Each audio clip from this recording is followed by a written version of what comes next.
कृष्ण को पाना है तो गाना पड़ेगा, तो गाना ही पड़ेगा।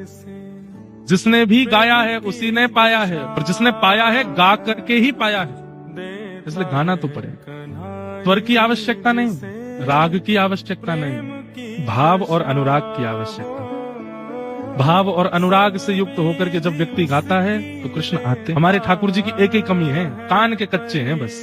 अब कितना भी सुंदर भोग सामने रख दो, मुंह में पानी आ जाएगा, फिर भी ठाकुर जी कंट्रोल कर लेंगे। कितना भी सुंदर नृत्य कर लो, नेत्रों में इच्छा तो प्रकट होगी कि बाहर निकल के या तो मिले आऊं, लेकिन फिर भी कंट्रोल कर लेंगे।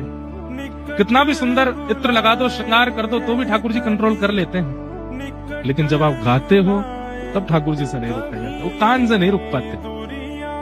इसलिए मैं तो कहता हूं कथा में, आपको स्वर मिला है, आप बोल सकते हो, ये कृपा है।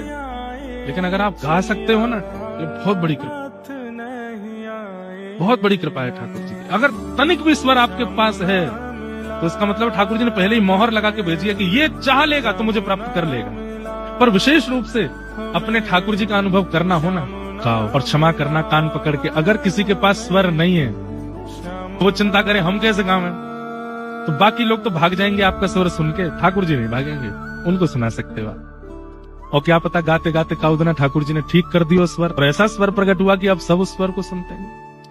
तो कंठ यदि किसी के पास है, स्वर यदि किसी के पास है, वो एक बात का ध्यान रखे, अगर लोक रंजन की भावना सर्वथा उसके अंदर से निकल जाए तो वो अपने स्वर से ईश्वर को प्राप्त कर सकता है।